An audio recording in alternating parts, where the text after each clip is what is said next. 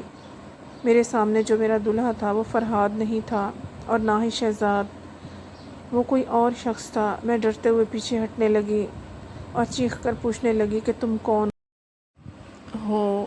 وہ مجھے دیکھ کر ڈر گیا اور کہنے لگا میں تمہارا دولہا ہوں، تم میری دلہن ہو، تم صبا ہو نا؟ اس کے بولنے کے انداز سے مجھے شک ہو رہا تھا کہ وہ ایب نارمل ہے۔ میں کسی طرح مان نہیں سکتی تھی کہ میری شادی ایک ذہنی طور پر خراب شخص کے ساتھ ہو گئی ہے، پر اسے میرا نام کیسے معلوم تھا؟ میں نے اس سے پوچھا کہ تم میرے دولہا کیسے ہو سکتے ہو؟ فرحاد کدھر ہے؟ وہ چپ ہو گیا، پھر تالیاں بجاتے ہوئے کہنے لگا کہ دولہا بھاگ گیا، دولہا بھاگ گیا، تم گندی دلہن تھی، دولہا بھاگ گیا۔ میں نے اسے دھکا دے کر پیچھے کیا اور کمرے سے باہر آ گئی۔ یہ وہ گھر نہیں تھا جہاں فرحاد رہتا تھا، گھر بھی کوئی اور تھا۔ تو کیا واقعی میری شادی فرحاد کی بجائے کسی اور سے ہو گئی تھی؟ میرا دماغ پاگل ہونے والا تھا، میں چکرا کر رہ گئی، ادھر ادھر دیکھنے لگی، کوئی بھی نظر نہیں آ رہا تھا۔ میں نے سارے کمرے دیکھ لیے مگر اتنے بڑے گھر میں وہ صرف اکیلا تھا، یہ بات مجھے حیرت زدہ کر رہی تھی۔ میں نے چلا کر پوچھا کوئی اور ہے؟ میرے چلانے پر باورچی خانے سے ایک عورت باہر نکل کر آئی، وہ اس گھر کی ملازمہ تھی۔ میں نے پوچھا میں یہاں اس گھر میں کیسے آئی ہوں؟ میرے کمرے میں کون ہے؟ وہ ملازمہ کہنے لگی بی بی جی، آپ چھوٹے صاحب کی بیوی ہیں، ابھی تھوڑی دیر پہلے ہی آپ کی ان سے شادی ہوئی ہے، میں خود آپ کی شادی میں تھی۔ میں رونے والی ہو گئی، یہ سب کیا ہو رہا تھا؟ مجھے کچھ سمجھ نہیں آ رہا تھا۔ میری شادی تو فرحاد سے ہو رہی تھی، پھر یہ کون درمیان میں آ گیا جس سے میرا نکاح پڑھوا دیا گیا؟ میں جتنا سوچتی تھی اتنا ہی الجھ جاتی تھی۔ اگر فرحاد سے نہیں ہوتی تو شہزاد سے ہو جاتی۔ یہ کون تھا جس کو میں جانتی بھی نہیں تھی؟ میں نے گھر سے باہر جانے کی کوشش کی مگر دروازے کو تالا لگا ہوا تھا، ایسے لگ رہا تھا جیسے مجھے کسی نے اغوا کر لیا ہو۔ ملازمہ کہنے لگی بی بی، چھوٹے صاحب کی بڑی بہن نے کہا تھا کہ آپ یہاں سے کہیں نہیں جا سکتی۔ اچانک مجھے ایک خیال آیا اور اپنے گھر فون کیا۔ میری امی نے فون اٹھایا اور مجھے کہا کہ تم ہمارے لیے مر گئی ہو، آج کے بعد یہاں فون نہ کرنا، جتنی بے عزتی تم نے ہماری کروانی تھی کروا دی، اب کیا کسر رہ گئی جو فون کیا ہے؟ خبردار آج کے بعد رابطہ نہ کرنا۔ میں یہ سن کر ہکا بکا رہ گئی۔ امی کی باتوں سے تو یہ لگ رہا تھا جیسے انہیں میری اصلیت کا پتہ چل گیا ہے، مگر میں حیران تھی کہ بازی کیسے پلٹ گئی۔ میں نے تو بہت ہوشیاری سے سارا پلان بنایا تھا۔ شہزاد اور فرحاد کو کال ملائی میں نے، مگر دونوں نے ہی میری کال کاٹ دی۔ بڑی باجی کو فون کیا تو وہ مجھ پر چیخنے لگیں کہ تم نے میرے سسرال میں میری ناک کٹوا دی ہے، سب لوگ مجھے باتیں سنا رہے ہیں۔ انہوں نے بھی مجھے سنا کر فون بند کر دیا اور اپنے سارے تعلق مجھ سے توڑ لیے۔ اب تو میرے جو اپنے تھے وہ سب ساتھ چھوڑنے لگے اور میرے ساتھ کیا ہو گیا؟ سب سے بری بات یہ ہوئی تھی کہ میری شادی ایک پاگل شخص کے ساتھ کر دی۔ میں کمرے میں گئی تو وہ صبا صبا کہہ کر خوش ہونے لگا۔ میں نے اسے خود سے دور کیا تو اس پاگل شخص نے مجھ پر حملہ کر دیا۔ میں بھاگ کر دوسرے کمرے میں جا کر بند ہو گئی۔ کچھ دیر بعد میں نے اپنی بہن کو فون کیا، اسے قسم دی کہ صبح مجھ سے ملنے آئے۔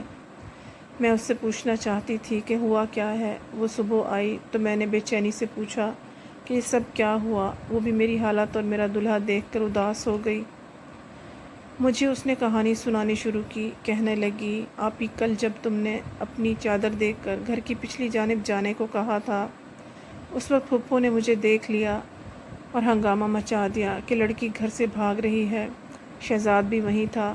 میں نے اسے بہت کہا کہ یہاں سے چلے جاؤ مگر وہ کہنے لگا کہ مجھے صبا نے میسج کیا تھا، میں تو اسے لے کر ہی جاؤں گا۔ اتنے میں باقی سب گھر والے بھی اکٹھے ہو گئے تھے۔ پھپھو نے مجھ پر الزام لگا دیا کہ میں گھر سے بھاگ رہی تھی۔ میں نے تمہاری عزت بچانے کی خاطر کہہ دیا کہ ہاں بھاگ رہی تھی گھر سے، مگر شہزاد نے شور مچایا اور کہنے لگا میں اس کو نہیں جانتا، میں تو صبا کو لینے آیا ہوں۔ فرحاد بھائی بھی وہاں تھے، انہوں نے شہزاد کو مارنا شروع کر دیا۔ شہزاد نے اپنے موبائل سے سارے ثبوت گھر والوں کو دکھا دیے، تمہارے میسیجز اور تم دونوں کی تصویریں دیکھ کر سب کو یقین آ گیا۔ شہزاد کو تو سب نے مار کر نکال دیا۔ فرحاد بھائی نے تم سے نکاح کرنے سے انکار کر دیا، وہ بارات واپس لے کر چلے گئے۔ ابو کی طبیعت خراب ہونے لگی تو ابو کی ایک دور کی کزن نے اپنے پاگل بھائی کا رشتہ پیش کر دیا۔ چونکہ عزت کا سوال تھا اسی لیے ابو نے اس سے تمہارا نکاح کر کے تمہیں رخصت کر دیا۔ وہ کہہ رہے تھے کہ اب تم سب کے لیے مر گئی ہو۔ تم نے بہت برا کیا آپی، ہمیں منہ دکھانے کے لائق نہیں چھوڑا، تمہاری دولت کی لالچ نے ہمیں رسوا کر دیا۔ میری بہن سسک سسک کر رونے لگی اور میں تو کچھ بولنے کے قابل ہی نہیں رہی تھی، اتنا کچھ ہو گیا تھا اور مجھے پتہ نہیں تھا۔ مجھے احساس ہونے لگا کہ واقعی میں نے اپنے لالچ اور بے وقوفی کی وجہ سے کتنے دل توڑ دیے، قسمت نے پھر مجھے نہ شہزاد کے قابل چھوڑا نہ فرحات کے۔ یہ میرے لالچ اور دھوکے کی سزا تھی کہ میری شادی ایک اب نارمل شخص سے کروا دی گئی تھی۔ وہ عمر میں مجھ سے 3 سال بڑا تھا، لیکن اس کا دماغ بچوں جیسا تھا۔ لیکن اس سارے عرصے میں ایک بات جو مجھے کھٹک رہی تھی وہ یہ تھی کہ میرا شوہر پاگل تھا، مگر نہ جانے اسے میرا نام کیسے معلوم تھا۔ میرے شوہر کی بہن اگلی صبح آئی اور مجھے دیکھ کر کہنے لگی کہ پہچانا جو شوہر تمہارا ہے وہ کون ہے؟ میں نے اپنے شوہر کی طرف غور سے دیکھا تو لگا جیسے پہلے کہیں دیکھ رکھا ہو، مگر مجھے یاد نہ آیا۔ تو میری نند کہنے لگی، یہ میرا بھائی احمد ہے جو آج سے 4 سال پہلے تمہارے پیچھے پاگلوں کی طرح پھرتا تھا۔ تم نے اسے بھی اپنے عشق کے جال میں پھنسا رکھا تھا، پھر جب تم نے اسے دھوکہ دیا تو اس سے برداشت نہ ہوا اور اس کا یہ حال ہو گیا، یہ دیوانہ ہو گیا۔ اور تمہیں یاد بھی نہیں ہے یہ کون ہے؟ مجھے یاد آ گیا، یہ تب کی بات تھی جب میں میٹرک میں پڑھتی تھی۔ میری نند نے نفرت سے کہا، شکر کرو میں نے تمہاری شادی اپنے بھائی سے کروا دی، ورنہ پورے محلے کے لڑکوں نے گواہی دی تھی کہ تم ایک بد کردار لڑکی ہو۔ تمہارا باپ مرنے والا ہو گیا تھا تو میں نے ترس کھا کر اپنے بھائی کی شادی تم سے کروا دی کہ اس کی عزت بچی رہے۔ اب تم میرے بھائی کے ساتھ ہی رہو گی، اگر اسے چھوڑ کر گئی تو میں تمہیں منہ دکھانے کے لائق نہیں چھوڑوں گی۔ اسے اس حال میں بھی تم نے پہنچایا تھا، اب اسے ٹھیک بھی تم ہی کرو گی۔ میں رونے لگی کہ میری تقدیر میں کیا یوں ذلیل ہونا لکھا تھا۔ مجھے دکھ بھی ہوا کہ میری وجہ سے ایک جوان لڑکا یوں پاگل ہو گیا۔ میں نے احمد کو اپنی قسمت سمجھ کر قبول کر لیا اور آئندہ کے لیے توبہ کر لی کہ اب اچھی لڑکی بن کر رہنا ہے۔ مجھے اپنا گھر تو مل گیا مگر ذلت کے ساتھ ملا، عزت گنوا کر ملی تھی۔ مجھے اب شدت سے احساس ہو رہا تھا میں کتنی غلط تھی۔ میری چھوٹی بہن کی شادی کچھ عرصے بعد فرحات سے ہو گئی۔ وہ بہت خوش تھی، اسے بنا مانگے سب کچھ مل گیا تھا اور میں سازش کر کے بھی ہار گئی تھی۔ اب میں روز اپنے گھر جاتی ہوں کہ میرے امی ابو مجھے معاف کر دیں۔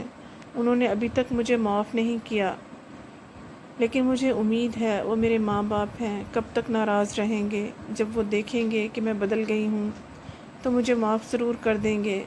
میں اپنی کہانی سے یہی سبق دینا چاہتی ہوں کہ لڑکیوں کی عزت بڑی نازک ہوتی ہے، اسے وقتی آرام اور آسائش کے عوض گروی نہیں رکھنا چاہیے، ورنہ معاشرہ جینے نہیں دیتا۔ میری اب یہی کوشش ہے کہ میرا شوہر ٹھیک ہو جائے تاکہ میں اس سے معافی مانگ لوں، وہ مجھے معاف کر دے گا تو اللہ بھی مجھے معاف کر دے گا۔ امید ہے آپ کو آج کی کہانی پسند آئی ہوگی۔ اگلی کہانی تک اجازت دیجیے، اللہ حافظ۔